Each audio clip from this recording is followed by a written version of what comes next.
Okay, we're live now. Don't take any more calls. I don't want to talk.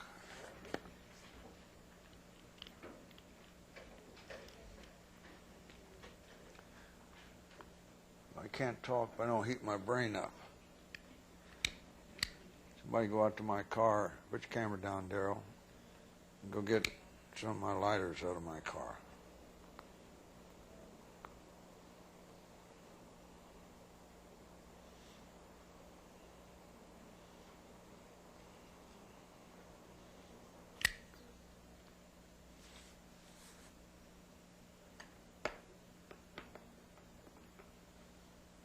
If you're listening on shortwave, I'm lighting my pipe so I can warm my head up, my brain up.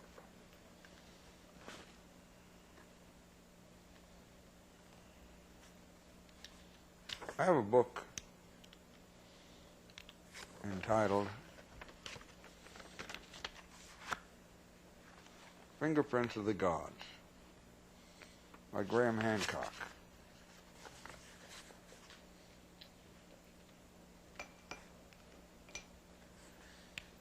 I want to read you from chapter 1. This is kind of heavy stuff, so if you're looking to be entertained, put me in a little box down on... Most TVs now have the ability to look at 2 channels at once, don't they? Put me down in a little box. Turn the sound off.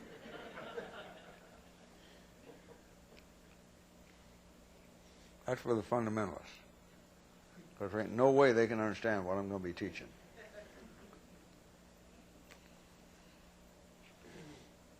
Chapter 1. You know, some people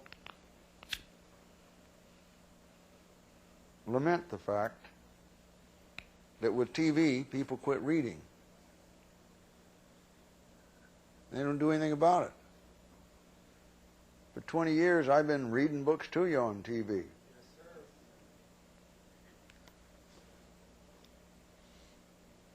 And I've stopped reading. Just tune into this channel. I'll read to you. Map of hidden places. 8th Reconnaissance Technical Squadron, SAC, S-A-C, United States Air Force, Westover Air Force Base, Massachusetts. July 6th, 1960. Subject, Admiral Peri Reis World Map. To Professor Charles H. Hapgood, Keene College, Keene, New Hampshire. Dear Professor Hapgood, your request for evaluation of certain unusual features of the Peri Reis World Map of 1513 by this organization has been reviewed. The claim that the lower part of the map portrays the Princess Martha coast of Queen Maud Land, Antarctica, and the Palmer Peninsula is reasonable. We find this is the most logical, in all probability, the correct interpretation of the map.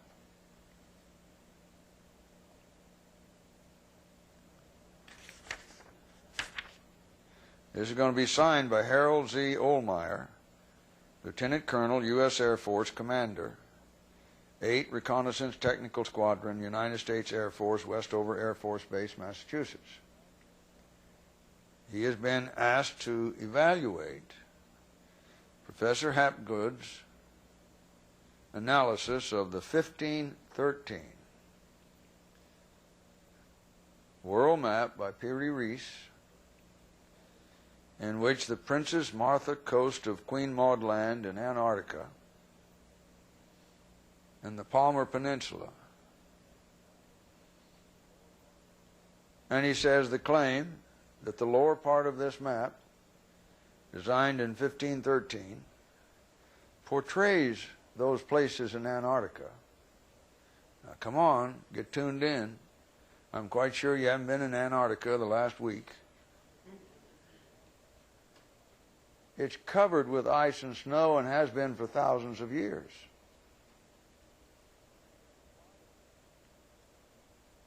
You can't even fly over it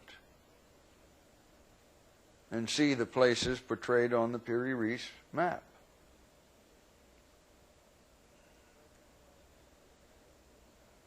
And Professor Charles Hapgood says this map is portraying the Princess Martha Coast of Queen Maud Land, a section of Antarctica, and the Palmer Peninsula. And Commander Ohlmeyer says that claim is reasonable.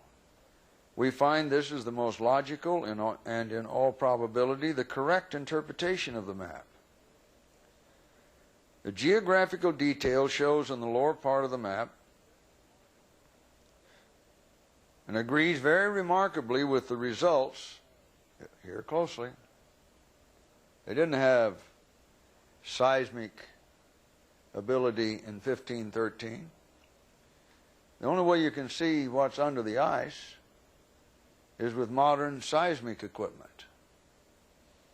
The geographic detail on the Peri Reis map in the lower part agrees very remarkably with the results of the seismic profile made across the top of the ice cap by the Swedish-British Antarctic expedition of 1949.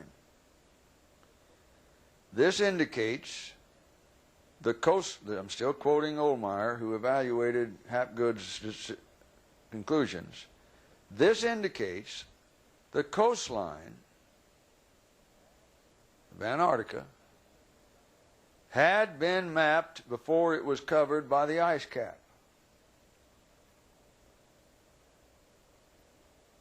Well, I'm sure some primitive Stone Age Eskimo thrown out of his igloo by a wife wrapped in whale blubber on PMS went out and dug through the ice and mapped it. The ice cap in this region is now about a mile thick. Yet this 1513 map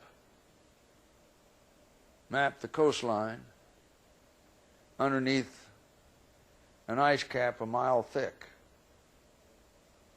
We have no idea, Harold Ohlmeyer, Lieutenant Colonel, U.S. Air Force Commander, says, we have no idea how the data on this map can be reconciled with the supposed state of geographical knowledge in 1513. Despite the deadpan language, Ohlmeyer's letter is a bombshell.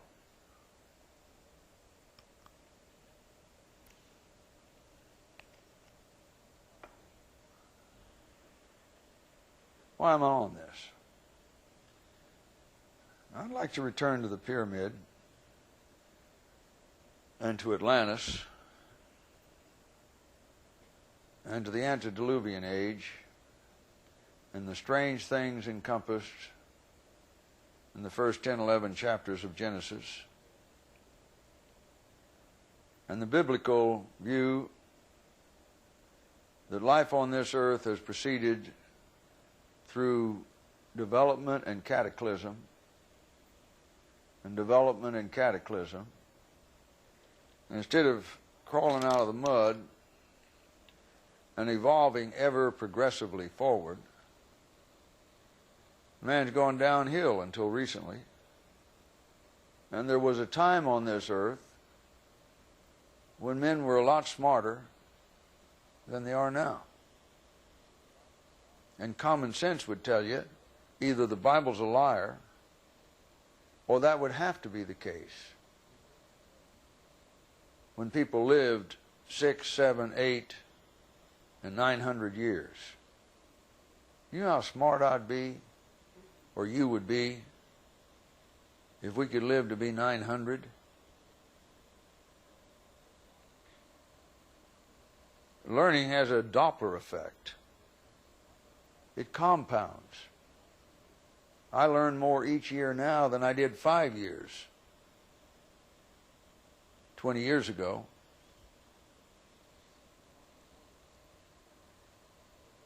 I'm one of the fortunate ones who as I said this morning, change majors on every degree in university.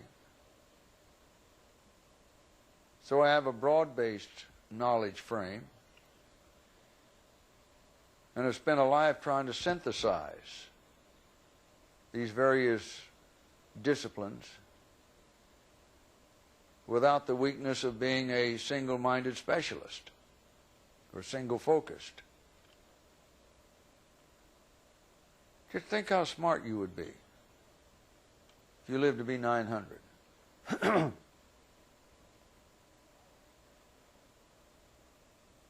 the Bible suggests man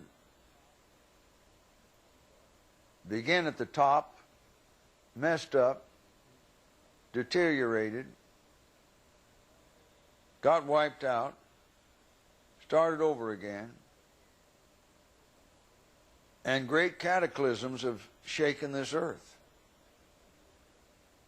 The evolutionary view is things must be programmed and calculated on the assumption that things have always happened in the same way and at the same rate they are now happening. Not true. There's nobody in the world today could build the pyramid in Egypt. I'm going to move from these to those strange figures on the high altiplano of Peru, the Nazca markings. How in the world they could have done those when they didn't have airplanes and couldn't get up high enough to see them? I happen to believe in Atlantis.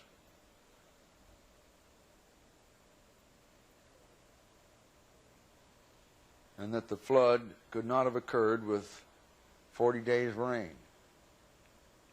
It was in Pasadena that the theory was propounded that the reason there had never been any rain until Noah's day, a great canopy covered the earth.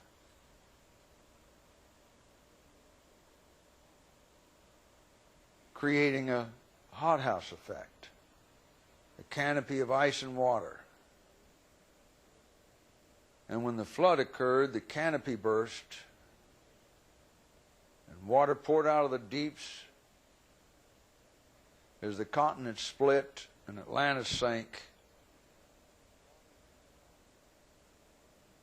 And waters beyond any rainfall ordinary produced the flood. And there was a scientist in Pasadena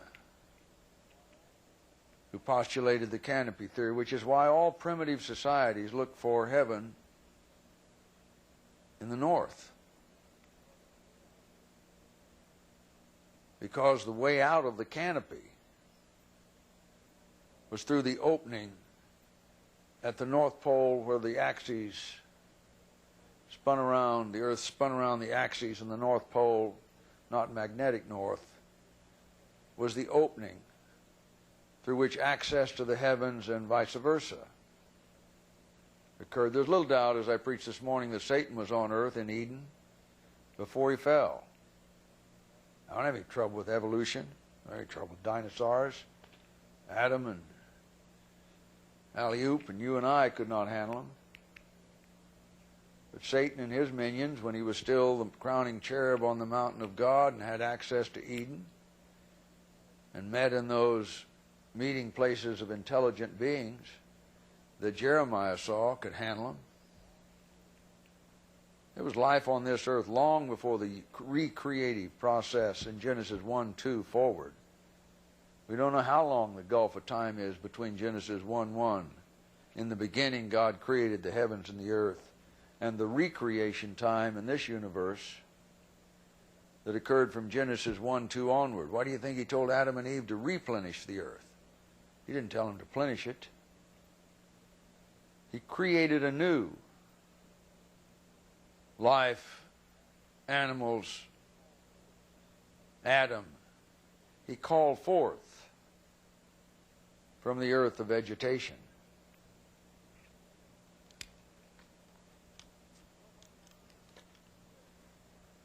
And nobody on earth today could build a pyramid.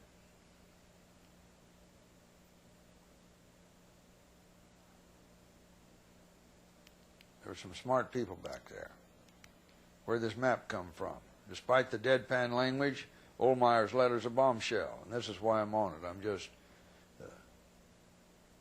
with this author finding the fingerprints and footprints of past civilizations. Supernatural means more natural, but certainly extraordinary beings populated this earth at some time. The Bible says that. UFOs don't bother me. The Bible's full of them. What do you think took Elijah up? And the book of Revelation says there'll be 2 witnesses at the end. And J. Sidlow Baxter has pointed out there were 2 who witnessed the transfiguration. 2 who testified to the resurrection. Shining witnesses. 2 who witnessed the ascension and said, "Why stand ye gazing up into heaven?" And the final 2 witnesses, my candidates are Elijah and Moses. Not Enoch. We don't know whether Enoch died or not. The proper Hebrew is he was taken somewhere away from the people. It doesn't say he was taken up to heaven. He walked with God and was not, for the Lord took him away from where he was. The apocryphal literature takes him to another place on this earth. I happen to believe Enoch built the pyramid.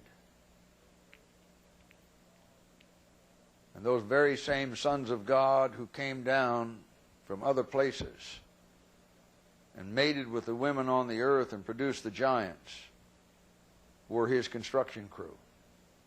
Enoch's footprint, Enoch's age, Enoch's fingerprints are throughout the pyramid. There is no way those 70-ton blocks could have been brought up the Nile and with primitive instruments put on that pyramid with a precision 35 square feet where the joints have a variation of a half, less than that, a 50th of an inch. Throw an inch on a piece of paper. And get the finest point pen you've got, get a razor blade, and try to cut it into 50 parts. You can't. It takes optical precision instruments. 70-ton blocks with the joints 35 square feet, 5 by 7, cut to such precision that when they join together, the variation is less than a 50th of an inch. Primitive people floating it and dragging it over logs. Give me a break.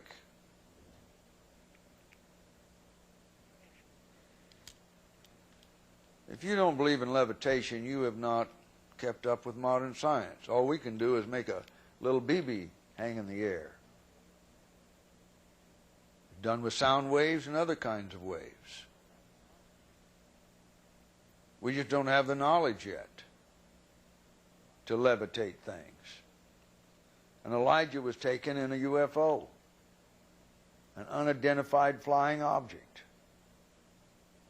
Ezekiel saw one. Wheels in the middle of a wheel. The Bible is still going to be proven right, while mental midgets slowly catch up to it. This letter's a bombshell. If Queen Maud Land was mapped before it was covered by ice, the original cartography must have been done an extraordinary long time ago. How long ago exactly? Conventional wisdom has it that the Antarctic ice cap in its present extent and form is millions of years old. That's what the scientists are saying. They're wrong. On closer examination, this notion turns out to be seriously flawed. So seriously that we need not assume the map drawn by Admiral Peri Reis depicts Queen Maud Land as it looked millions of years in the past. The best recent evidence suggests that Queen Maud Land and the neighboring regions shown on the map passed through a long ice-free period, which may not have come completely to an end until about 6,000 years ago.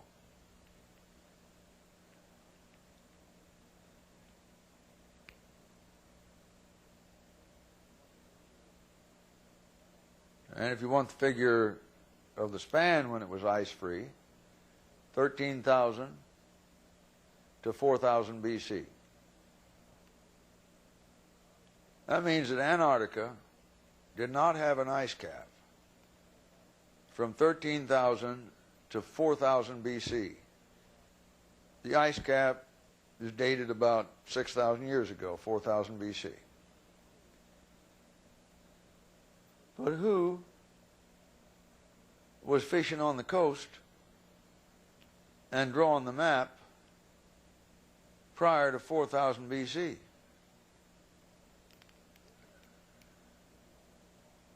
This evidence, which we shall touch upon again in the next chapter, liberates us from the burdensome task of explaining who or what had the technology to undertake an accurate geographical survey of Antarctica in, say, 2 million BC,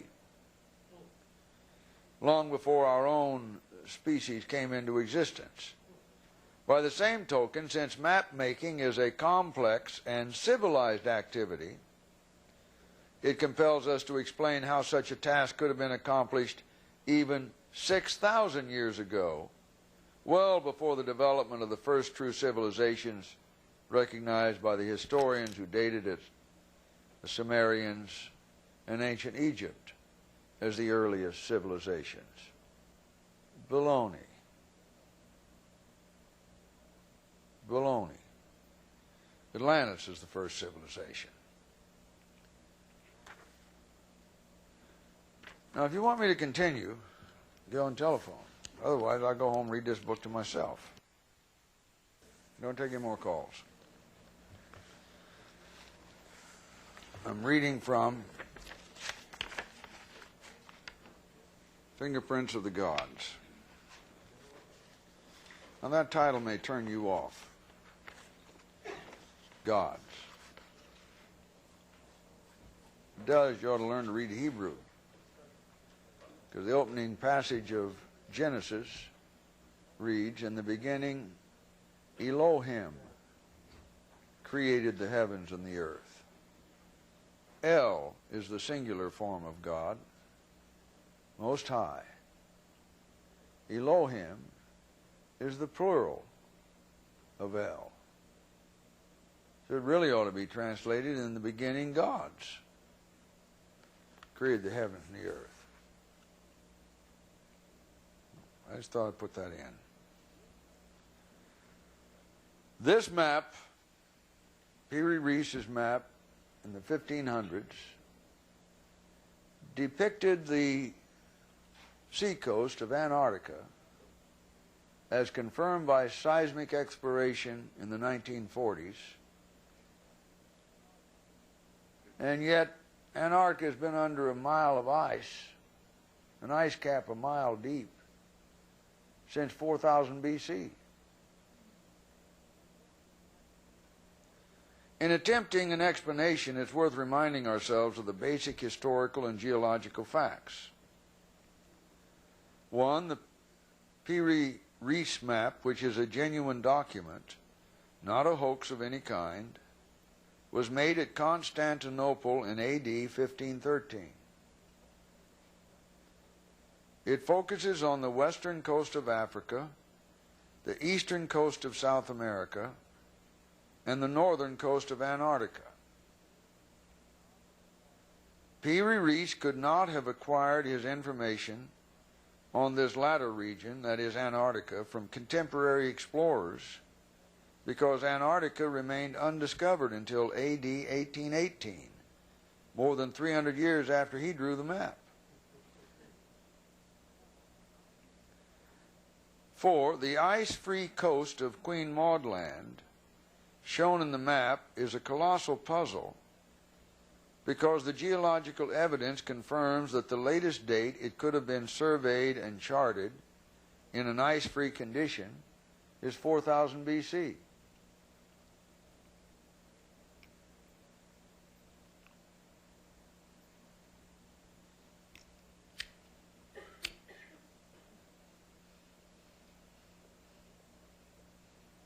According to Bishop Ussher, Adam was 4 years old.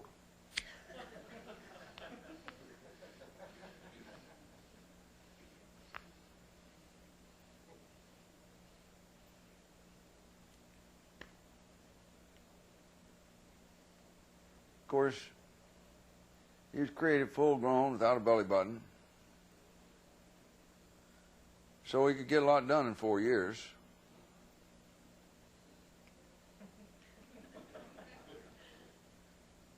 That'll hit you after a while.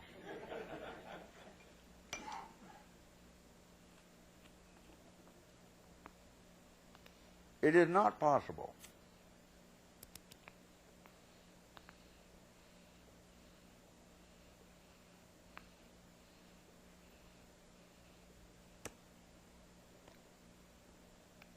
to pinpoint the earliest date that such a task could have been accomplished. But it seems that the Queen Maud Land littoral may have remained in a stable, unglaciated condition for at least 9,000 years before the spreading ice cap swallowed it entirely.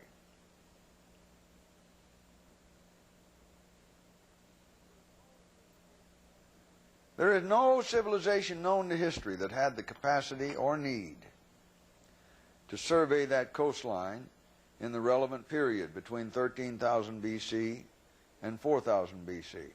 In other words, the true enigma of this 1513 map is not so much its inclusion of a continent not discovered until 300 years later, but its portrayal of part of the coastline of that continent under ice-free conditions which came to an end 6,000 years ago and have not since recurred.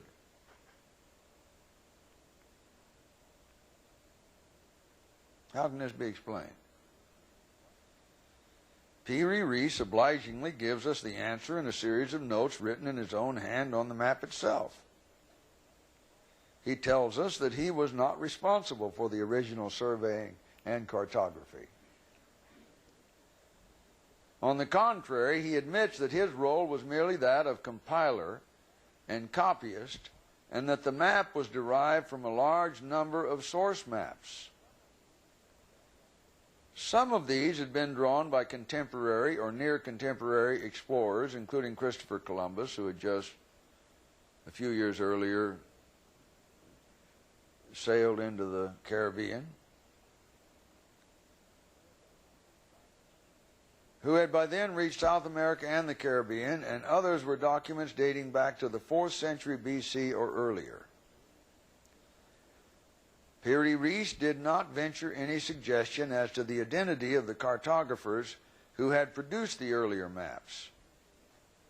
In 1963, however, Professor Hapgood proposed a novel and thought-provoking solution to the problem.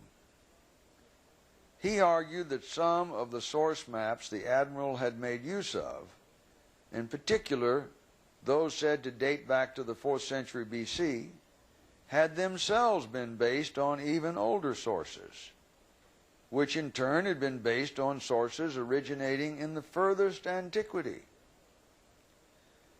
There was, Hapgood asserted, irrefutable evidence that the Earth had been comprehensively mapped before 4000 BC by a hitherto unknown and undiscovered civilization which had achieved a high level of technological advancement. It appears, Hapgood concluded, that accurate information has been passed down from people to people.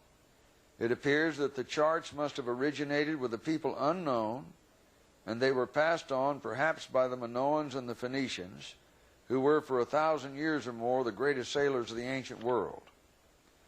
We have evidence that these were collected and studied in the great library of Alexandria, Egypt, and that compilations of them were made by the geographers who worked there.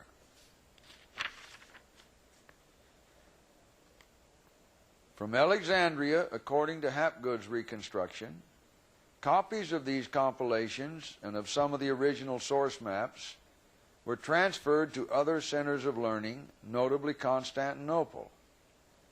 Finally, when Constantinople was seized by the Venetians during the Fourth Crusade in 1204, the maps begin to find their way into the hands of European sailors and adventurers. Most of these maps were of the Mediterranean and the Black Sea, but maps of other areas survived.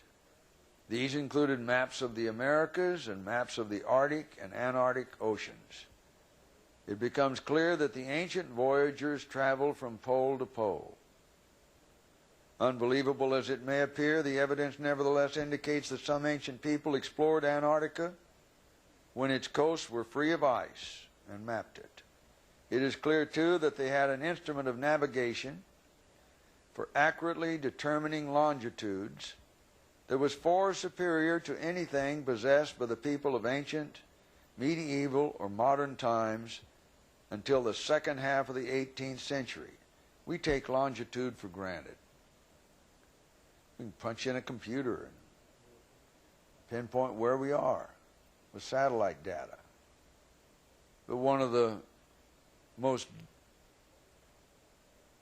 explosive discoveries was when very recently man figured out how to calculate longitude accurately and thus know where they were out on the vast oceans of the world. This evidence of a lost technology will support and give credence to many of the other hypotheses that have been brought forward of a lost civilization in remote times. Scholars have been able to dismiss most of that evidence as mere myth.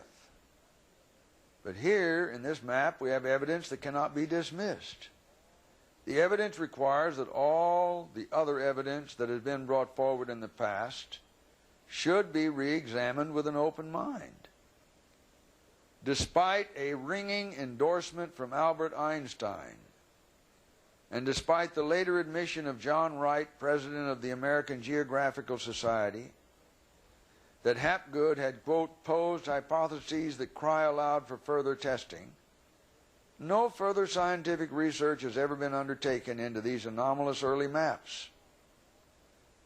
Moreover, far from being applauded for making a serious new contribution to the debate about the antiquity of human civilization, Hapgood, until his death, was cold-shouldered by the majority of his professional peers. We'll fight harder for something we've said after we've said it than we would if we hadn't said it. Once a scientist or historian takes a position, they never want to back down. The Egyptologists said the pyramids were tombs. The Great Pyramid never was a tomb. Never was intended as a tomb. The Egyptologists said that the poorly constructed pyramids were practice sessions for the Great Pyramid. No, the Great Pyramid was there, and they didn't know how to match it when they started building tombs. And yeah, they did practice failures until they came close, but they've never matched the original pyramid complex. It was there. They say Khufu built it. Alexander Zitkin proved conclusively that Colonel Voss was a forger justifying his money, and the hieroglyphics had just been interpreted and translated, and with a shady, seedy character from Cairo, as the books came into Cairo, he painted the cartouches in those upper chambers to try to justify a discovery that was a forgery. There were no hieroglyphics in the pyramid. Khufu didn't build it. He took his name from it. Khufu means light. It was already there. A gem of light with the limestone on the outside. You could see it from Palestine. And they built little pyramids around it and tombs all under it. But it wasn't a tomb. But the Egyptologists said it, therefore it must always be. Scientists, when they make a statement, they fight to the death to keep it. Hapgood, until his death, was cold-shouldered by the majority of his professional peers, who couched their discussion of his work in what has accurately been described as thick and unwarranted sarcasm, selecting trivia and factors not subject to verification as the basis for condemnation, seeking in this way to avoid the basic issues. The late Charles Hapgood taught the history of science at Keene College, New Hampshire, USA. It is possible that future generations will remember him as the man whose work undermined the foundations of world history and a large chunk of world geology as well. Albert Einstein was among the first. Remember, Einstein's the one who proved that a straight line is not the shortest distance between 2 points. Huh?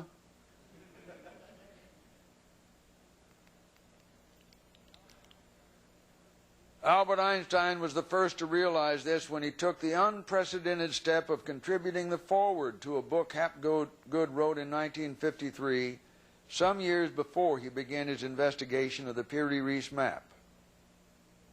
Quote, "I frequently receive communications from people who wish to consult me concerning their unpublished ideas." Einstein speaking. "It goes without saying that these ideas are very seldom possessed of scientific validity. The very first communication, however, that I received from Mr. Hapgood electrified me. His idea is original, of great simplicity, and if it continues to prove itself, of great importance to everything that is related to the history of the Earth's surface." End quote. The idea expressed in Hapgood's 1953 book is a global geological theory which elegantly explains how and why large parts of Antarctica could have remained ice-free until 4000 BC, together with many other anomalies of Earth science. In brief, the argument is, 1. Antarctica was not always covered with ice and was at one time much warmer than it is today. 2. It was warm because it was not physically located at the South Pole in that period. Instead, it was approximately 2,000 miles further north. This would have put it outside the Antarctic Circle in a temperate or cold temperate climate. 3. The continent moved to its present position inside the Antarctic Circle as a result of a mechanism known as Earth crust displacement. This mechanism, in no sense to be confused with plate tectonics or continental drift, is one whereby the lithosphere, the whole outer crust of the Earth, may be displaced at time moving over the soft inner body, much as the skin of an orange, if it were loose, might shift over the inner part of the orange all in one piece. 4. During the envisaged southwards movement of Antarctica, brought about by Earth crust displacement, the continent would gradually have grown colder, an ice cap forming and remorselessly expanding over several thousands of years until it attained its present dimensions. Further details of the evidence supporting these radical proposals are set out in Part 8 of this book. I'll get to it. Orthodox geologists, now I got an undergraduate unit major in geology, so I know how they think. Orthodox geologists, however, remain reluctant to accept Hapgood's theory, although none has succeeded in proving it incorrect. It's like those who argue with Velikovsky. It raises many questions. Of these, by far the most important is, what conceivable mechanism would be able to exert sufficient thrust on the lithosphere to precipitate a phenomenon of such magnitude as a crustal displacement? We have no better guide than Einstein to summarize Hapgood's finding. Quote, Einstein, "In a polar region, there is continual deposition of ice, which is not symmetrically distributed about the pole. The Earth's rotation acts on these unsymmetrical deposited masses and produces centrifugal momentum that is transmitted to the rigid crust of the Earth. The constantly increasing centrifugal momentum produced in this will, when it has reached a certain point, produce a movement of the Earth's crust over the rest of the Earth's body." End quote. Einstein. The Peri Reis map seems to contain surprising collateral evidence in support of the thesis of a geologically recent glaciation of parts of Antarctica following a sudden southward displacement of the Earth's crust. Okay, it could have happened other ways too, particularly when Atlantis sunk. The point is, however they want to explain it, between 13,000 and 4,000 BC, Antarctica was ice-free. Whether it was 2,000 miles north to put it in a more temperate zone, or whether there was something else like a canopy that protected it that suddenly broke. The theories to explain it are not as important as the fact it was ice-free. Let somebody else explain it. It was ice-free until Adam was 4 years old.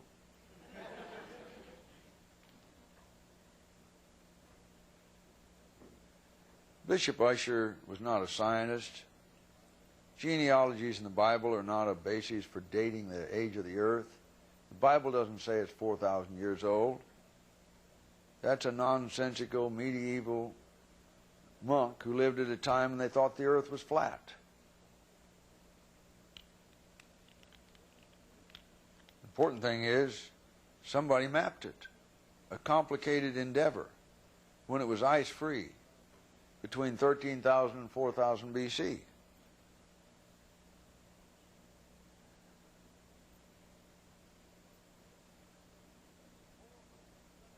Moreover, since such a map could only have been drawn prior to 4000 BC, its implications for the history of human civilization are staggering. Prior to 4000 BC, there are supposed to have been no civilizations at all.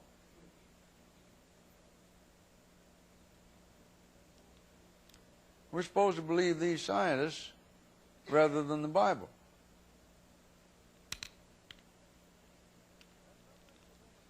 At some risk of oversimplification, the academic consensus is broadly civilization first developed in the Fertile Crescent of the Middle East.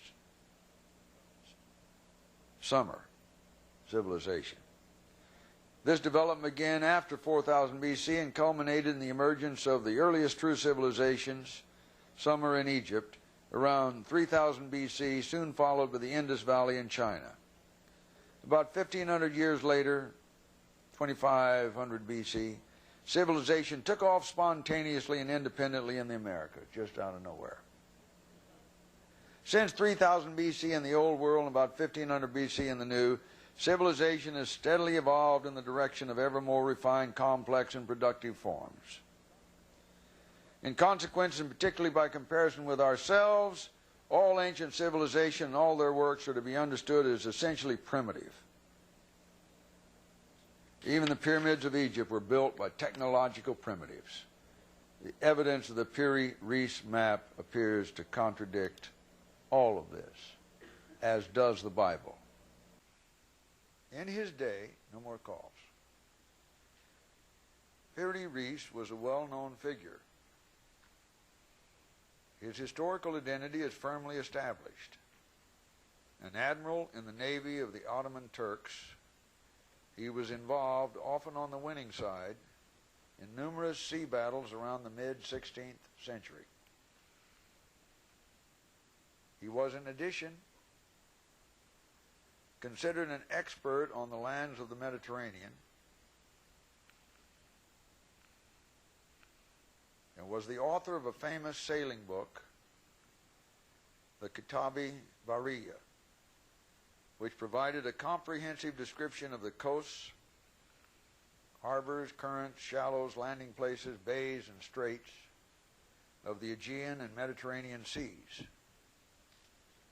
Despite this illustrious career, he fell foul of his masters and was beheaded in AD 1554 or 1555. The source maps Peri Reis used to draw up his 1513 map were in all probability lodged originally in the Imperial Library at Constantinople, to which the admiral is known to have enjoyed privileged access. Those sources, which may have been transferred or copied from even more ancient centers of learning, We'll never know what was in the library at Alexandria, where all the knowledge of the world was gathered, or attempted to be gathered, by the ruler at that time. And then when Christianity took over the Roman Empire, the emperor decreed to burn everything other than a Christian source, and that vast library of knowledge was destroyed. Those of you who were around when I did the telethon to raise the final $2 million to restore the Central Library after the tragic fire in the heart of Los Angeles know that I said to some newscaster who said to me, "Do you have any ulterior motive in doing this?" I said, "Yes." At that time, we were next door. I said, "Churchmen and religious leaders have closed the minds of people and destroyed centers of learning and burned books and libraries for so many centuries. I want to set an example and a testimony that a churchman or a cleric believes in a mind being opened, and that there is no source of learning or knowledge or truth that's going to stagger a faith in God if it is adequately based." And I did it to make a testimony, among other reasons, that a churchman would take the lead in restoring the books at that great Central Library, a literary treasure for the city of Los Angeles.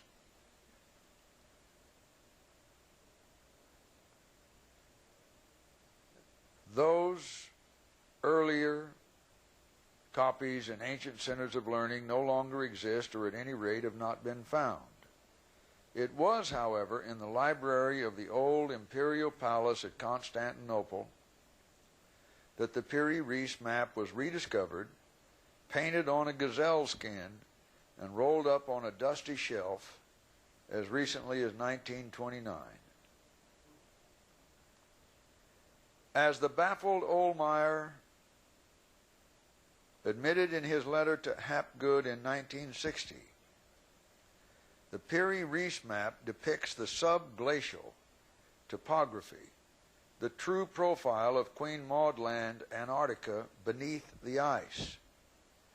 This profile remained completely hidden from view from 4000 BC, when the advancing ice sheet covered it, until it was revealed again as a result of the comprehensive seismic survey of Queen Maud Land carried out during 1949 by a joint British-Swedish scientific reconnaissance team, using seismic instruments to map the surface underneath an ice cap a mile deep.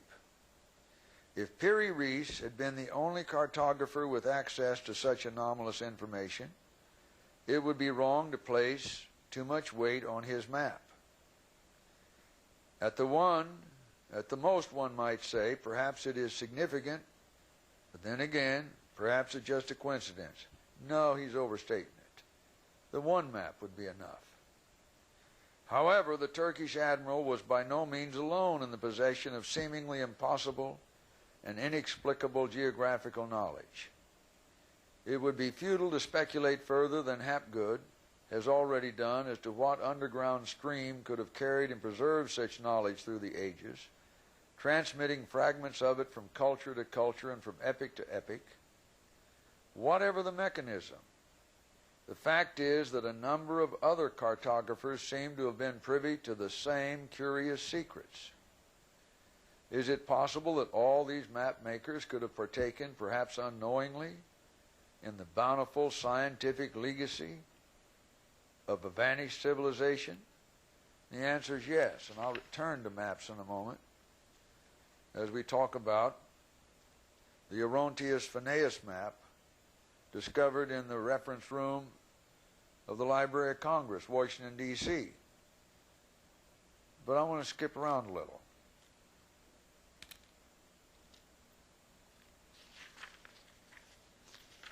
One of the great mysteries in Africa is the worship practices of the Mali people in what is now Zaire. They have secret religious ceremonies passed on by the priests from generation to generation through the centuries. These secrets they kept with sacred silence